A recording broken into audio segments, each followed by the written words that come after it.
And Palm Sunday today we celebrate the triumphal entry of Christ into Jerusalem with the people coming out, Hosanna, blessed is he who comes in the name of the Lord, and proclaiming him as king. And then next week is Easter, and so we celebrate the resurrection. And it's easy to forget that in between there was the cross. And the problem is you can't forget the cross. Jesus couldn't skip the cross, and neither can we. Not here in this class, nor in your life. You can't skip the cross. It's just going to be a part of our life. It's a part of living for the Lord, that time of the difficulties, the struggles. I don't understand it. Why doesn't he take them away? I don't know. But we know that if our leader, if Jesus went through those times of pain and suffering and loss and heartache, we're going to too. So what I want to do, look at today is how Jesus dealt with the cross, so that we can follow in his footsteps in that way of dealing with the cross. So when we find ourselves in those cross situations, those difficult situations, those times of trial, how did he respond to that? Before we do that, though, a greeting in the early church, not just at Easter time, but there was a greeting in the early church, and even today in many of the Orthodox and more traditional churches, today we kind of have our Christian greeting. It's like, hey, how you doing? Oh, better than I deserve. Or how you doing? Oh, I'm too blessed to be depressed. We kind of have our Christian greetings, right? Yeah, you all heard those, right? Okay, that's it. Well, in the early church and in many of the more Orthodox and traditional churches today, they had a greeting that was like this way. When they would see a brother, see a sister, it's Christ is risen. And the response was, yes, he is risen indeed. So you've heard that one, yeah. I think that's a much better greeting than too blessed to be depressed, Because sometimes I'm not too blessed to be depressed. Sometimes I'm too crappy to feel happy, How about you? So with that greeting of Christ is risen, he is risen indeed. I read a story a number of years ago, and I think it's just so pertinent right now, not only to Easter, but to what's going on in our world. I don't know if you know this or not, but Ukraine has been a thorn in the flesh to Russia for years, for at least a century. They have a strong Christian background, as did Russia, by the way. The Russian Orthodox Church was, to be Russian used to be Christian. And Ukrainians have a strong Christian background. And in the early days, in the 1930s, a guy named Nikolai Bukharin was a member of a leader in the Bolshevik Revolution. He was the editor of their book, of their magazine, their newspaper Pravda, which, by the way, was their propaganda arm. And Pravda means truth. Isn't that interesting that truth can be used as propaganda? And not necessarily be true. It's hard for us to imagine that. But it's possible to limit the truth, and then whatever you say has got to be truth. And so he was the editor of that newspaper, and he was on the Politburo. And so anyway, he was a real leader in that Bolshevik revolution, in that communist revolution. And when he decided he needed to travel to Ukraine to educate these ignorant Ukrainians about the foolishness of Christianity and about the wisdom of atheism. And so he traveled from Moscow to Kyiv and got up in front of a large group of people. And as he was speaking, by the way, I found a picture of this guy in 1930. This was taken in 1930. So this is what he looked like that year that he traveled to Kyiv to speak in front of this large group. And as he's speaking, he's expounding the foolishness of Christianity, how only children could believe in these fables of being raised from the dead and blind eyes healed, and that nonsense. Who could believe that sort of stuff? And the wisdom and the ultimate triumph of atheism and communism, how we have now, as a people, we have evolved to where we no longer need these foolish ideas of a God somewhere, but now we are much wiser, and so we understand that there is no God, and we are it, and we are evolving to become these great people. And so after an hour of excoriating Christianity and the foolishness of it and the wisdom of atheism, he finally steps back and he says, "Does anyone have any questions?" And of course, there was a terrified silence for a while. But then a man stood up, and he walked up to the front, and he stood by the communist leader, and he looked out at the crowd, and in the loudest voice he said, "Christ is risen." To which the whole crowd jumps to their feet, and in thunderous response, "He is risen indeed." and the truth of that. And the point of that story is that, you know, governments will rise and fall, philosophers and philosophies will be born and die, leaders will be born and die, different regimes will come and go, but the rallying cry throughout the ages that will remain true is, Christ is risen. He is risen indeed. That was in 1930. In 1938, this guy became a believer, but not in a good way. Okay, we don't celebrate over it. In 1938, he was executed by Stalin. And we know what happened after that, don't we? A few moments later, he realized the foolishness of atheism. He became a believer because, again, philosophers will rise and fall, ideas will rise and fall, but every knee will bow and every tongue will confess Jesus Christ is Lord to the glory of God the Father. And so my heart breaks for this guy because he died thinking he was serving a great cause, only to realize his own foolishness. The fool hath said in his heart, there is no God. In fact, you know, if you, just a little sidebar here, that psalm where it says, the fool hath said in his heart, there is no God. If you read that in the King James, actually, there is in italics, which means that the translators in the King James, whenever you read anything in the King James in italics, it means that that was added by the translators to add clarification. And I'm not sure they added clarification to this particular verse, because now we read it, the fool hath said in his heart, there is no God. If you take out that there is, what it literally says is, the fool hath said in his heart, no God. So it doesn't just apply to atheists, does it? It can apply to Christians who say the fool can be a fool, no God. So that's the story. Christ is risen. He is risen. He is risen indeed. So we want to today look at Calvary, which looked like an execution, as Nikolai was executed. Calvary looked like an execution. But in this case, the executed one became the risen one. He became the triumphant one, the ruler. And that battle at Calvary was really a battle for dominion of the world. And the executed one became the risen one, who becomes the ruling and reigning one forever and ever. So I handed out to you scriptures taken from the words of Jesus on the cross, because the different writers, Matthew, Mark, Luke, and John, each recorded different aspects of what Jesus said and what he did on the cross. Some overlap, but some they included a particular part, and others left out other parts and other details. And so what we've done here on this handout is to compile them together in one sequential order. And so we're just going to read these sections together and look at the 7 basic statements of Jesus on the cross, because they show how he responded while on the cross, while in the midst of his pain, while in the midst of his hurt. And again, suffering it's not an elective in the Christian life. It is part of the core curriculum. We all will suffer. We all will go through hard times. We all will go through difficult times. And you'll find in your life that it's not how you respond in the good times that really determines whether you go higher with the Lord or go down with the Lord or stay the same. We all come to those crossroads, and it's the decisions we make at those difficult times that determine, are we going to go deeper in the Lord, higher in the Lord, or are we just going to go deeper into self and into our misery, really? And so it's at those crossroads, and those crossroads come at times when we're suffering, times when we're hurting, times when things aren't going great. It's easy to be a believer when everything's going great, isn't it? When he's answering your prayers and things are happening, and oh man, you know, you just sense his presence. But it's in those difficult times that you really learn to cling to him. We sing a song now that's kind of popular. It says, in the darkest hour, you were with me like no other. And I love that particular song, but I go, really? Okay, maybe in your darkest hours, you've experienced him with you like no other. But in my darkest hours, it's like, where are you? And that's what Jesus experienced too in his darkest hour. It wasn't like he could just sense the Father right there with him. Where are you? What happened? What's going on here?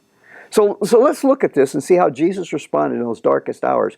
Because if we can choose to respond like he did, then when we come to those crossroads in our life, they can be steps toward greater depth in the Lord, greater height in our walk and our relationship and our fellowship with him. And I think that's one of the reasons that James said, count it joy, brethren, when you come to those crossroads in life, because you have an opportunity to go to a higher level in Jesus.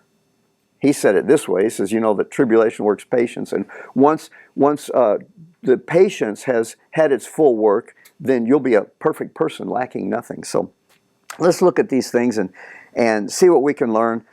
Beginning in Luke 23 is the first part of this story.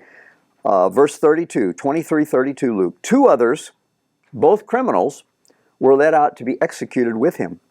Now when they came to a place called the Skull, they nailed him to the cross.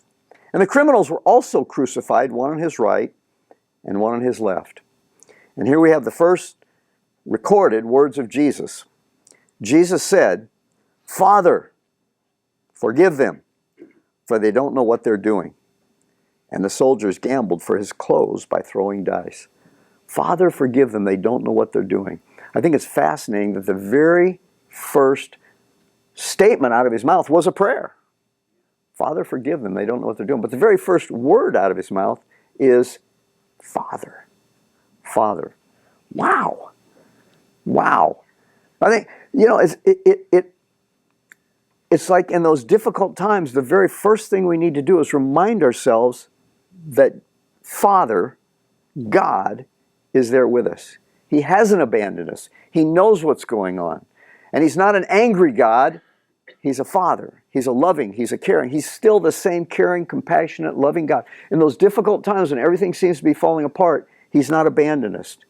And we need to recognize that He is still a loving, compassionate, caring God who sees what's going on, who knows what's going on, who understands our pain, understands. And why doesn't He get us out of it then? I don't know. That I don't understand. I could give you the theological answers. I could give you the pat answers. But when you're in those crises, those don't work for you, do they? Why, God? Why am I in this thing? Why is this hurting so much? The loss, the pain, the grief. All I can tell you is that Jesus said, in this world we will have tribulation, but we can be of good cheer. You know, I found this in those difficult times, the only way to make it through is to keep an eternal perspective. Keep an eternal perspective. Jan and I were talking about that this week, where we were saying something about how God never fails you, but boy, when you're in the midst of those times, you feel like He's failed. You go, man, it sure seems like He's failed.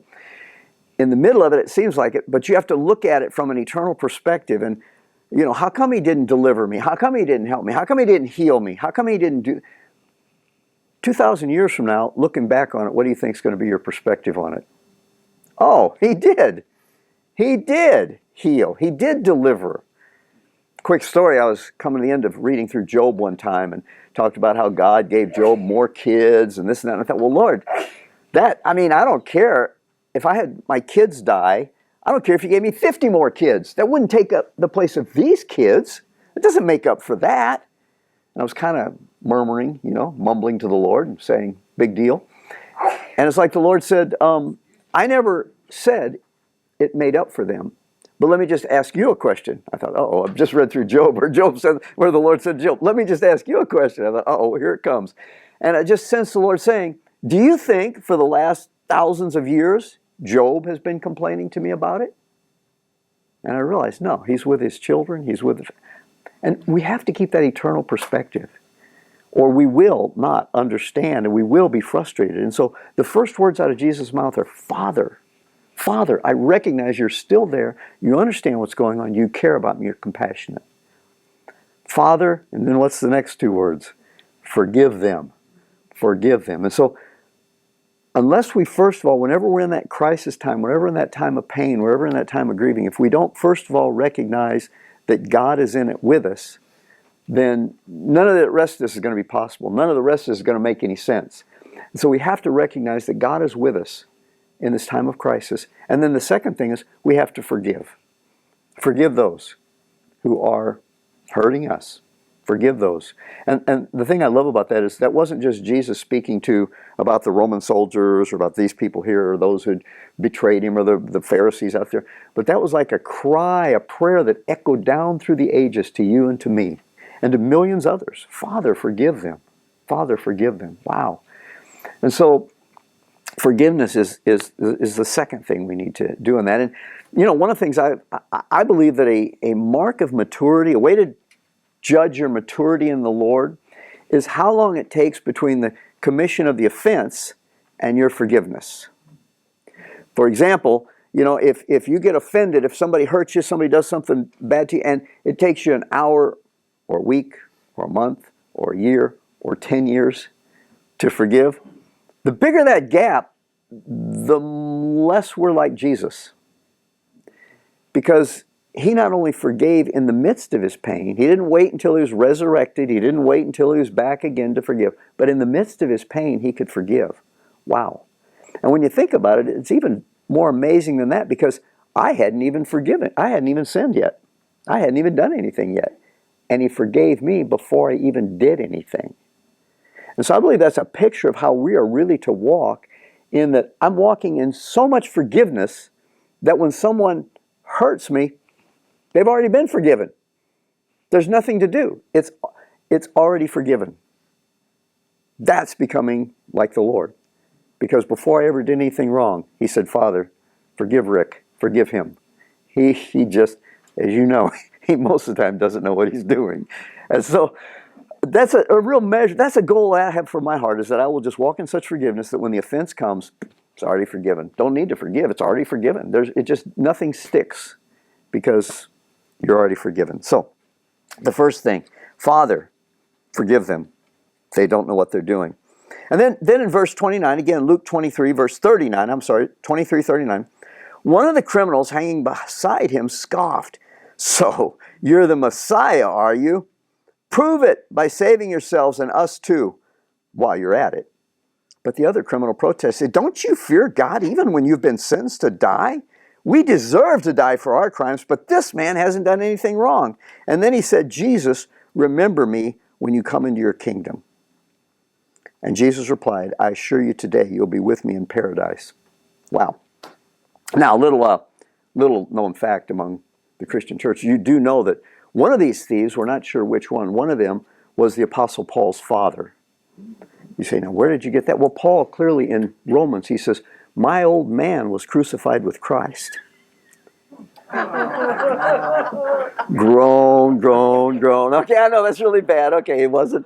Okay, I know it's bad, but man, it was getting heavy in here. I just needed to lighten things up a little bit, Yeah, I know. Yeah, I needed to lighten things up a little bit. And boo, boo, boo, boo. Plus, you don't get a chance to use that joke very often. So every chance you get, you got to use it, right? So yeah, you're free to use that one if you don't mind things being thrown at you.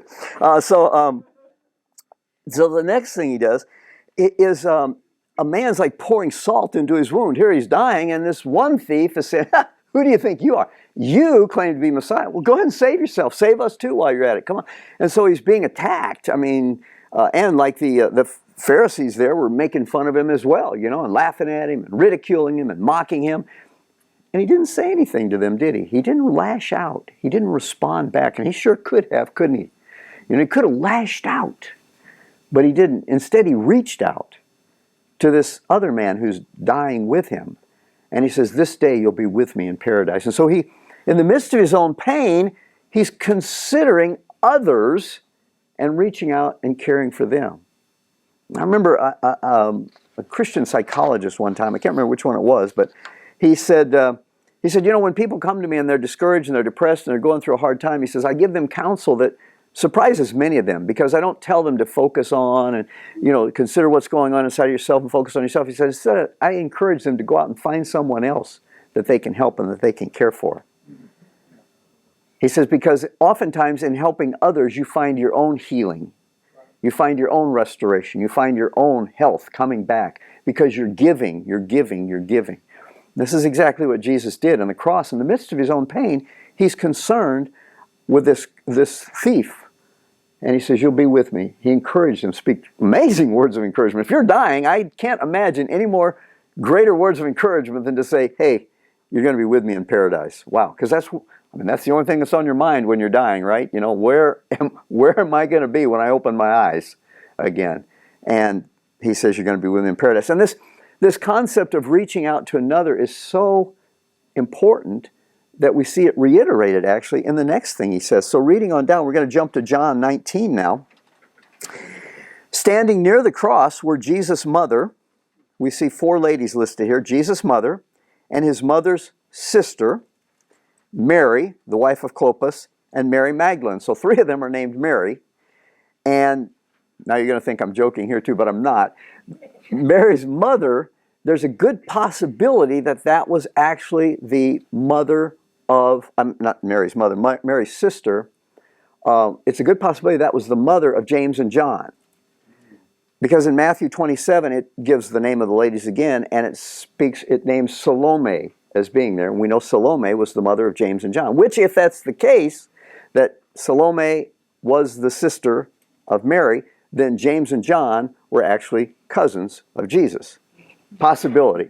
You know, we don't know for sure, but you can, when you read the names of the different ladies there and you put them together, and if Salome is the unnamed mother of, sister of the mother of Jesus, then James and John were cousins. So, but these four ladies are there, and when Jesus saw his mother standing there, we're in verse 26 of John 19, when he saw his mother standing there beside the disciple he loved, which we know to be John, who wrote this, and so he often referred to himself as the disciple Jesus loved, he said to her, "Dear woman, here is your son." And he said to this disciple, "Here is your mother." And from then on, this disciple took her into his home. And we do know that John cared for Mary until her death. After his Patmos thing, they ended up moving to Ephesus, and both Mary and John died there in Ephesus. And so he cared for her the rest of his life. And so, again, though, what we're seeing here is that Jesus, in the midst of his pain, he's caring for his mom. We assume Joseph was dead by this time, and so as the older brother, he was the one responsible for his mother, and he turned his mother's care over to John. Why didn't he turn him over to the other brothers? You know, they weren't believers at the time, but the other thing is, John was there. You know, one of the ways to be used by God is just be there. Show up, suit up, be ready. You know, God will use you if you're ready. And so John was there, and Jesus then, again, he shows he's reaching out. He's caring about others in the midst of his own pain. And in the midst of our own pain, it's so easy to become so self-focused. It's all about me. The whole world's about me, and my world is falling apart, and my world is dying, and my world is caving in. And that's not healthy. It's much healthier to reach out and care about others. We were reading a Facebook post this week from a daughter of a dear friend of ours who was just talking about her mother who was going through her last moments, and it was so good. They were with her and singing worship songs, and she was a worship leader herself, and she would stop and she would just want to, so sweet, just want to touch out, want to reach out and touch them and care for them and love them. I thought, so good, you know. Just shows such a maturity that in my own dying, I think it's cancer, I can't remember, but what she's dying of, in my own dying, because we're all dying daily, right? In my own dying, I'm reaching out and caring for others. And in that, we oftentimes find hope and health and strength for our own pain and our own suffering. So Jesus again illustrates this, that in the midst of our own pain, he was reaching out. In the midst of his own agony, he's reaching out and caring for others. And so what a great key for surviving those cross moments, those times when you're going through a difficult time and you have to make a decision. You want to become higher in the Lord, deeper in his relationship with him, care for others, because that's what he did. And that's what he would continue to do. Also, reading on now in Matthew, we're going to go to Matthew 27, 45 through 48. So he's committed his mother to John, and then at noon, darkness fell across the whole land until 3 o'clock. 3 hours of darkness. Somebody said it's as though nature itself were mourning. Nature itself couldn't bear to look upon this, what was going on. And so there's darkness. At about 3 o'clock, Jesus called out with a loud voice, "Eli, Eli, lema sabachthani," which means, my God, why have you abandoned me? Why have you forsaken me?" Some of the bystanders misunderstood and thought he was calling for the prophet Elijah.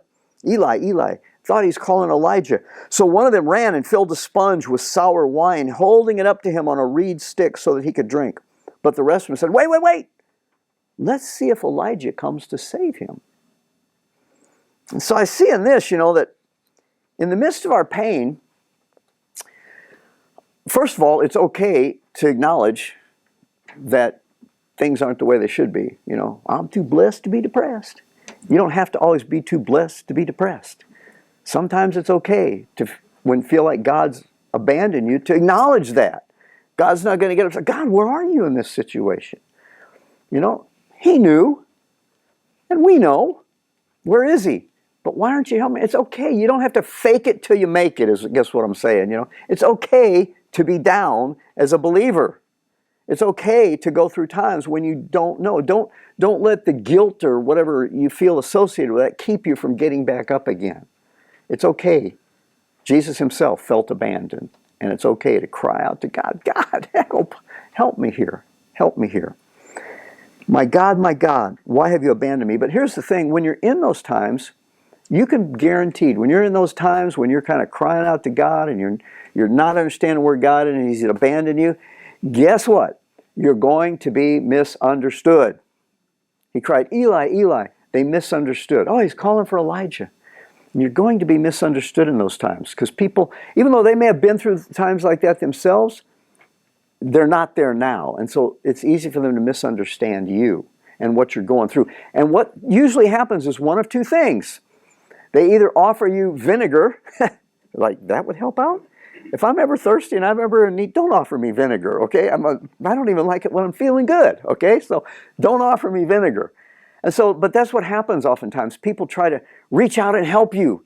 And they say the dumbest things and can do the dumbest things. I was at a funeral one time when this little 8-year-old girl, the daddy had died, and he was a singer, and one of the elders of the church said, oh, honey, God just needed another angel in his choir in heaven. Your daddy is up there singing for God. And I'm thinking, I won't even use the word. What a stupid thing to say to an 8-year-old girl. You're saying, because what's that 8-year-old girl thinking? God took my daddy away because he needed another angel in heaven? Couldn't he have waited a while? God took my daddy away. I won't have a daddy. He has lots of angels, which, by the way, he didn't become an angel. Come on. This was an elder. Anyway,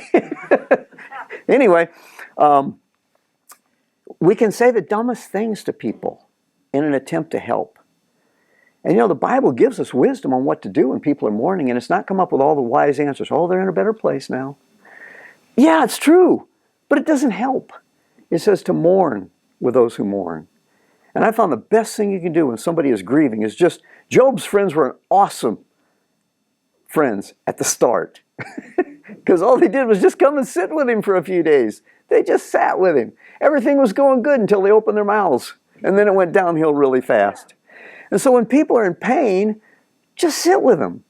But we feel so helpless. We feel like we've got to say something. We've got to encourage them. We've got to lift them up. And sometimes you just need to just sit with them. Mourn with those who mourn. Rejoice with those who rejoice. And so when you're in that point, though, when you're in that pain, and people come and they try to encourage you and they say and do stupid things, you just kind of have to be understanding. They don't understand what's going on. They're not helping you, but they're doing their best. So cut them a little slack. Even though you're the one hurting, be mature enough to cut them a little slack, like Jesus did here. So you're misunderstood. Some will come and try and help you, and others will just draw back. Well, I didn't really know what to say, so I just didn't go. This particularly happens like in a divorce situation. I don't know what to say. I feel really awkward. And so your friends all kind of disappear. Where did they go? I don't know. And just didn't know what to say. And so we have to, again, this is an opportunity for us to grow in our relationship with God and become more like Jesus. And you say, but I'm the one hurting. They're the ones who should be doing it right. Yeah, but this is an opportunity for you to become more like the Lord. The fruit of the Spirit only grows in bad soil.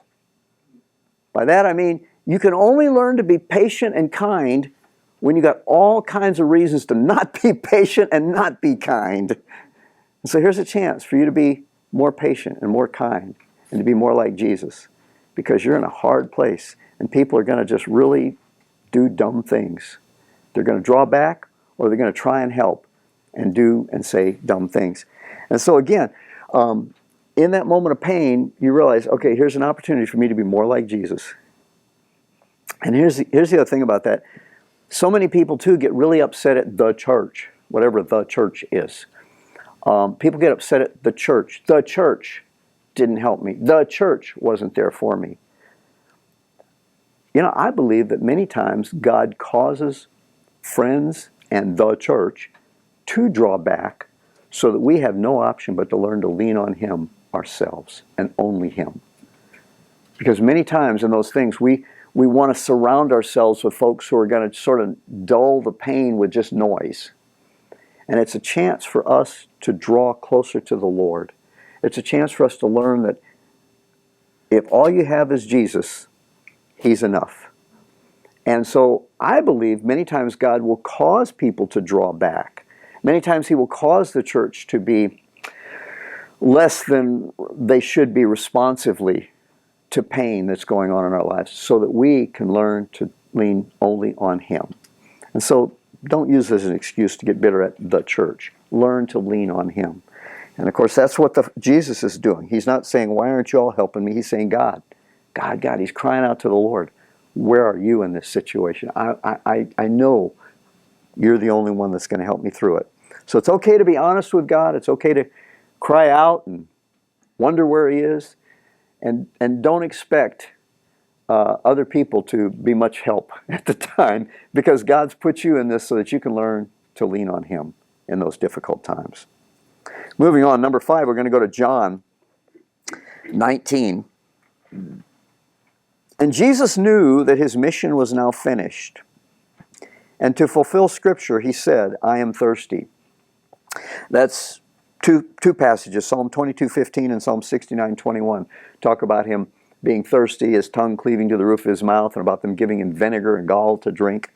But really, it also means here that Jesus now knows it's done. I've accomplished all that was meant to be done. I've fulfilled the prophecy. And so He says this, and a jar of sour wine was sitting there, so He soaked a sponge in it, put it on a hyssop branch, and held it up to His lips. And so He says, I'm thirsty.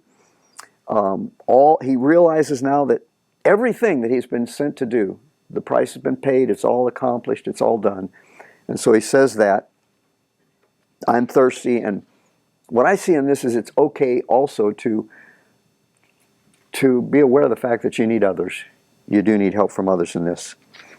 I think of you've probably heard the story of the Special Olympics, and I don't know, things like this happen all the time in Special Olympics, but there was one year that I remember made the news, and you saw the little video clips many times where two boys were running and they were racing and they were getting close to the finish line, and the boy right beside him tripped and fell. One of them was going to come in first. And instead of cheering and running across the line, he stopped and he went back and helped this little guy up. And then they ran across the finish line together. And of course, he didn't get first place. He came in nearly last place, But when he crossed the finish line helping this other kid, the crowd just erupted, stood up and in applause, cheered him on, and yay, wonderful. You say, what was wrong with that kid? He could have won first place. Well, there's nothing wrong with that kid. There was something very right with that kid. And one of these days, I just thought of that, and I thought, one of these days, each and every one of us is going to cross that finish line. We're going to finish that race. We're going to come into heaven, and there's a crowd of witnesses. It says in Hebrews, there's this great mighty cloud of witnesses. And I think they're going to stand up and applaud for, I hope I'm one of these that comes across the line dragging a bunch of others with me, And I just think they're going to stand up and applaud for, and I hope you're one of those too. You're dragging them, come on, let's go, we can make it, get up, come on. And just dragging a bunch of others with you, The more you're dragging with you, the better, right? So you probably have some friends that you feel like, oh man, they're just a weight, I'm always dragging them along. Drag them along, keep dragging them, because sometimes maybe they'll just pick themselves up and they'll reach out and grab somebody else, and you may just cross the finish line with a whole line of people, just doing the conga line, crossing the line with a whole bunch of them behind you, So it's okay. It's okay to need others. It's okay to help others. It's okay to reach out and help others finish the line. So, and then John 19, and here's my favorite thing of all on the cross, John 19:30. When Jesus had tasted that wine held up to His lips, He said, "It is finished." Wow, it's finished. Then He shouted, "Father, I entrust my spirit to your hands. Into your hands I commend my spirit," as King James. And with these words, He breathed His last. It is finished. That is a Greek word that they would stamp across a debt that had been paid in full. It'd be like taking your debt and stamping across it, paid in full. You own the house now. You get that? You ever get that letter from the mortgage company? Hope to someday, right? And it says, paid in full. Woo, it's my house. You want to just celebrate. It's mine now. Paid in full. The price has been paid. And that's exactly what He said. Paid in full. Price has been paid. It is finished. It is done. The price has been paid. Wow. Awesome. What great news. And then Father. You see, He's made it full circle. He starts off acknowledging the Father.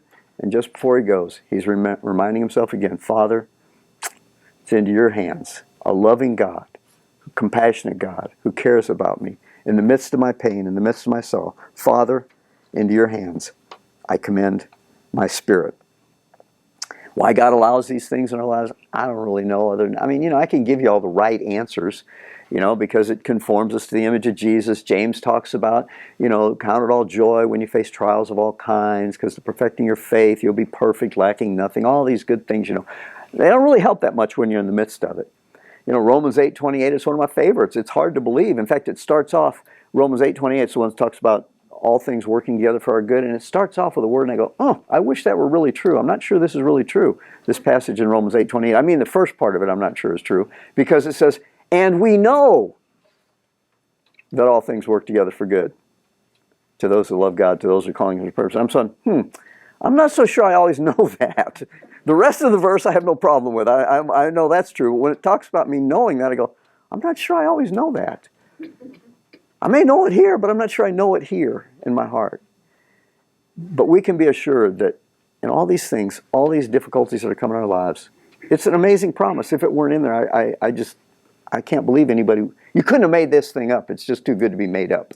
That no matter how the bad things happen and rough things happen, and it's not that all things are good, but God's able to take even the bad things and work them together for our good. And probably heard me use this illustration before, but the best illustration I know of this is an essential element of life is salt, sodium chloride, right? Essential element for life. You die without it.